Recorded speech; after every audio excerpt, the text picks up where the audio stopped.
about purging, we advise you to get off the streets. This is the commencement of the annual Purge.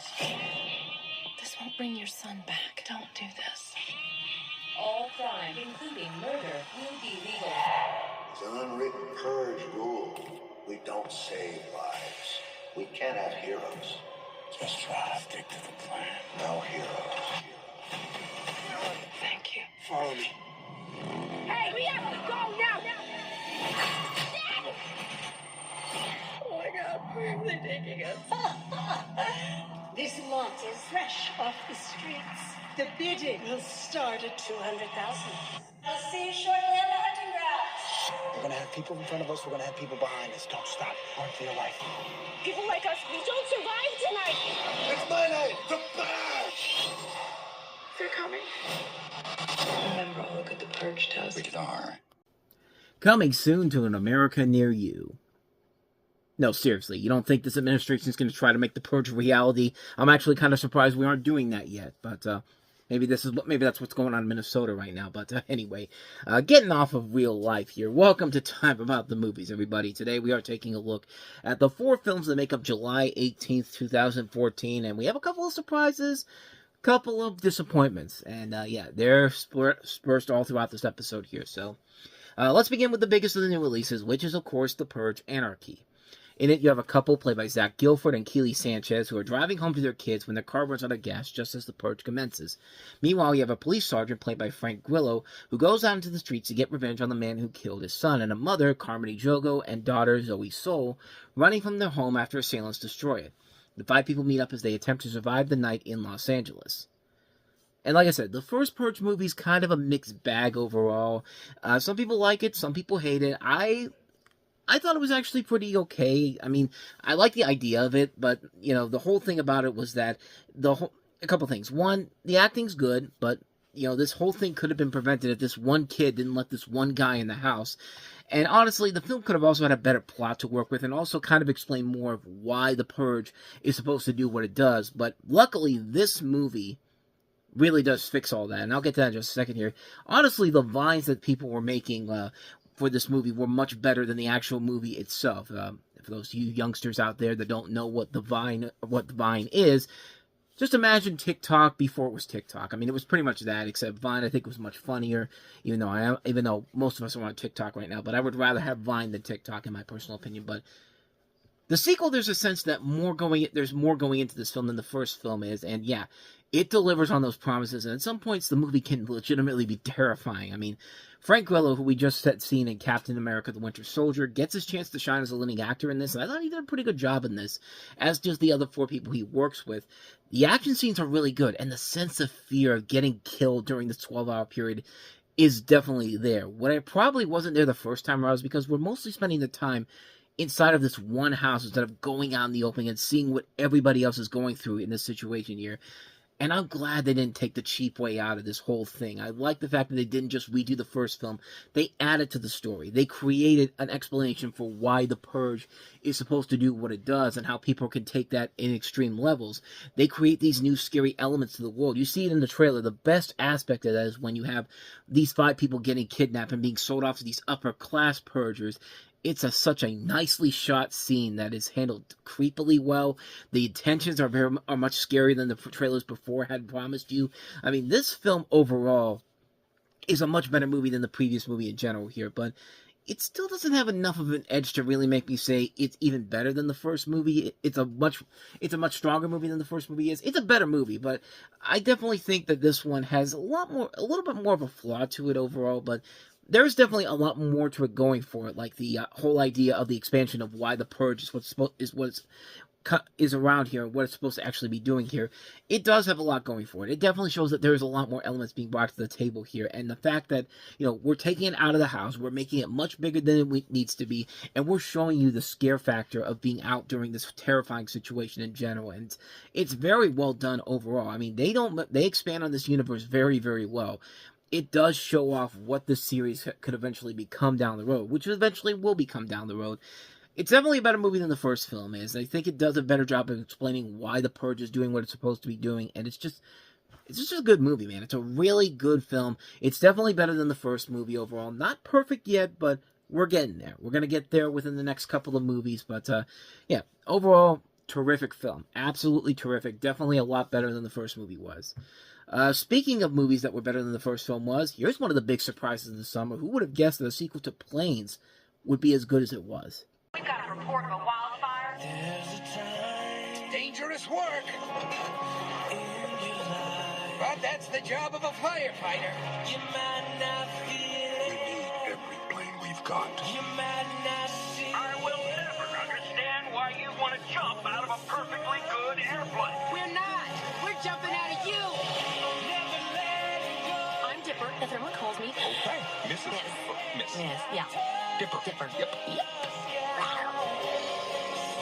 Honk, honk, beep, beep. Park superintendent. He waxes himself daily.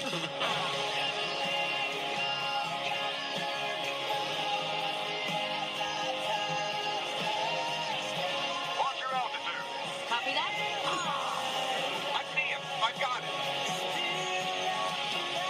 Disney's Planes, Fire and Rescue. In 3D July 18th, rated PG.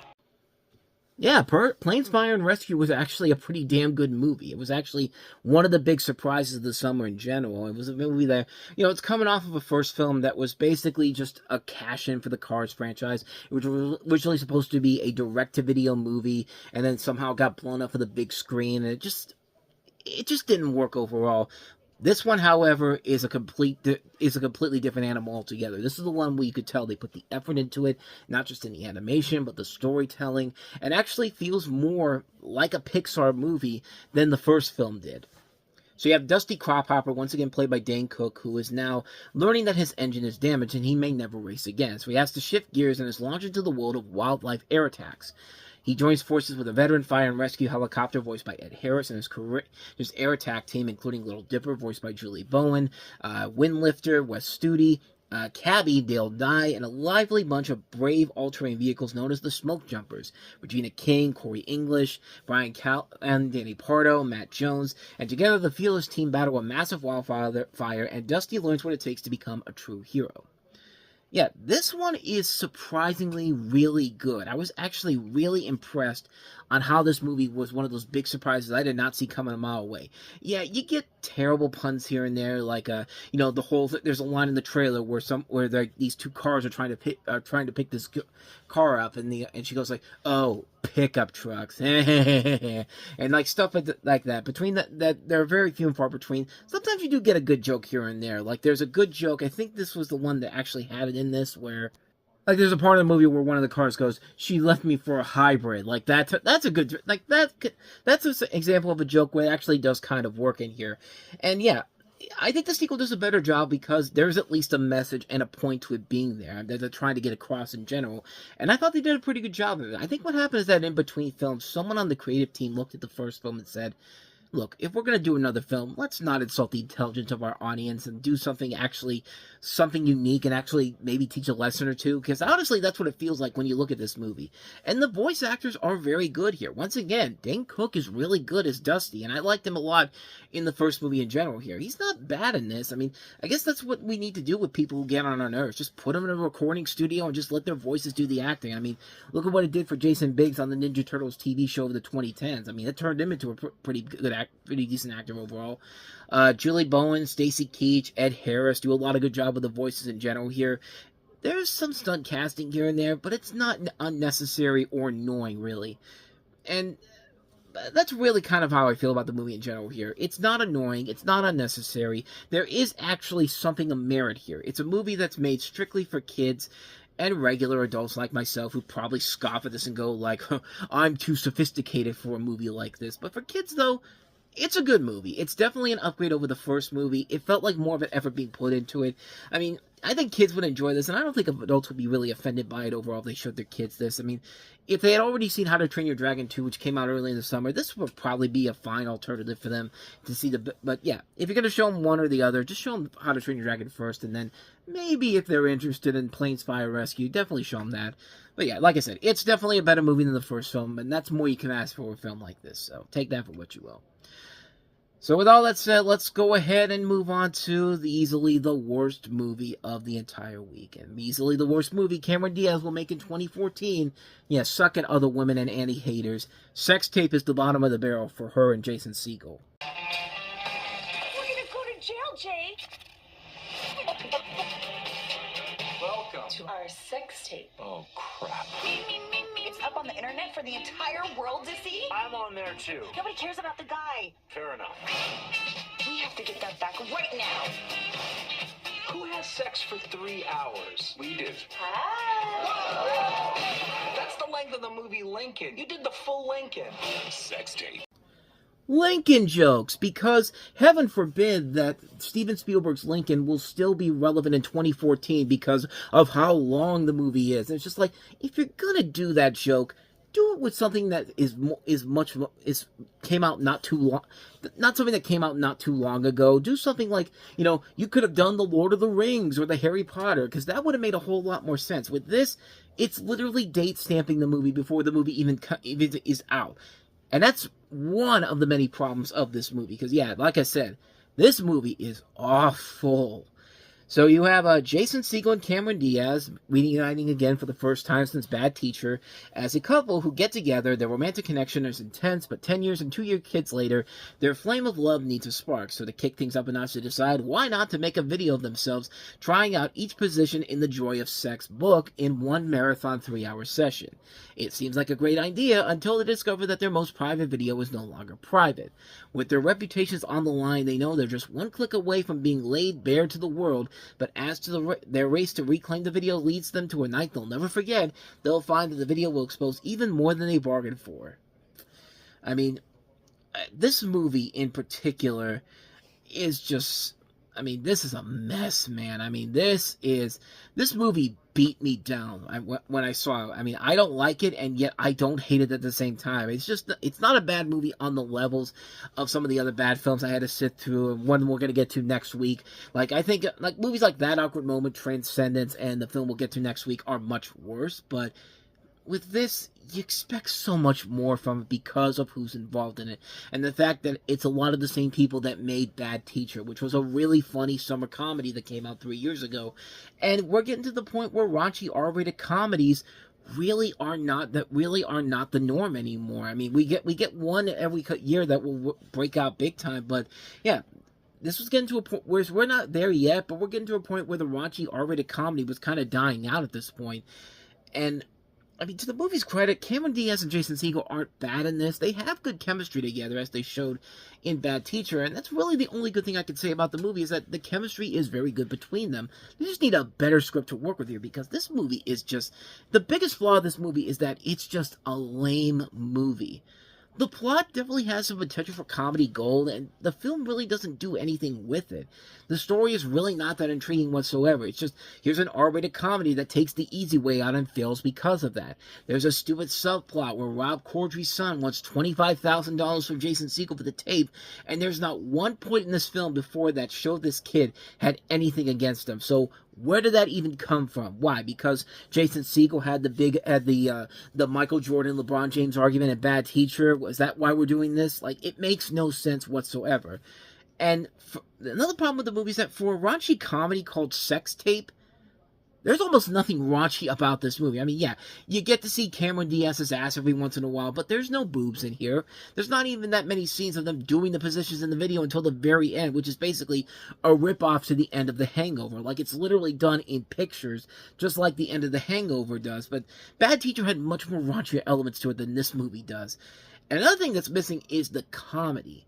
There's not one point in this movie where I laughed at all. There were so many points where I wanted to scream out, where's the fucking comedy at? Where's the joke? And really, the biggest problem with the movie, and this is what I hate about comedies, the bad comedies, is that the two main characters are freaking idiots. Because not only do they handle this entire situation extremely poorly, but They just don't think before they act. So Jason Segel's first thing that he does is that he's supposed to know about how this app he uses works, and yet he doesn't know how to get rid of the videos he has on this app. It's like, it's not hard to delete something off of an app, and the fact that they went to this insane level to go to this place where the video is at and just destroy everything to get rid of this app for no reason except for have a plot that's just so stupid. It's just like, it felt like the people who wrote The Internship wrote this movie. You know, these old people who try to be hip with the kids and all that, and just like, you fail miserably at it, and it shows in here. But the cherry on top of what made me really mad about this movie, what made me really hate it the most. So there's a part in the movie where they have to go to the YouPorn headquarters to sneak in and make sure the tape doesn't get uploaded by destroying the servers, which would be fine except for one tiny little problem. You brought your damn kids with you. You cannot be this stupid to bring your kids with you on not only an illegal crime, which could force you to lose your kids, by the way, but you're also dragging them to a place that houses pornographic video clips. Are you fucking kidding me? Are you out of your mind? These two are idiots. You make Jim from American Pie look normal. In fact, Jim from American Pie could have easily beat the crap out of these two for how stupid they are. They should have just called him before, because he found a way to get that video he did in the first American Pie off the internet with no problem whatsoever. Diaz and Siegel, however, go to these insanely stupid levels to make sure that this shouldn't be this hard. Really damn difficult. Even the guy who runs the company, played by Jack Black, by the way, it says that, hey, you could have just done this and we could have taken the video down for you. It's just like, yeah. You know why they didn't do it? Because then you wouldn't have a movie, which is probably a good thing, because, yeah, this movie is really just an unbelievable mess of a film. Like, it's a film that, the more I think about it, it is probably one of the worst movies I saw that year, and I think it is one of the worst films I saw that year.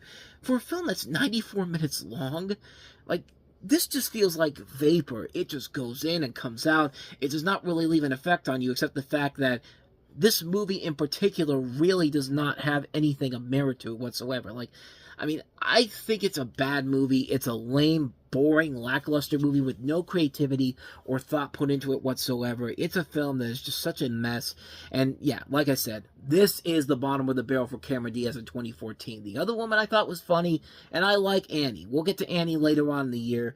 I'm one of the few people that actually likes that movie, but again, we'll touch on that at the end of the year. But yeah, movies like this, Sex Tape, really make you realize why Cameron Diaz probably retired, because if he's going to keep getting handed scripts like this, I wouldn't have blamed him for retiring after that. But yeah, this made The Sweetest Thing look like a better movie. And that movie was bad too, but The Sweetest Thing was at least trying to be funny. And it did with some of its odd things that it decided to put in there. I mean, it's not a good movie by any means necessary, but it certainly runs circles around this pile of garbage here. No question about it. This is one of the worst movies of the year. Sex Tape, just an unmitigated disaster. So with that said, let's go ahead and move on to one last bit of disappointment. Not a bad movie like Sex Tape, but just a more underwhelming movie. Zach Braff's directorial follow-up to Garden State coming 10 years later. This is Wish I Was Here. I had an epiphany. It was right here. What's an epiphany? When you realize something that you really needed to realize. Critics have fallen in love with Wish I Was Here.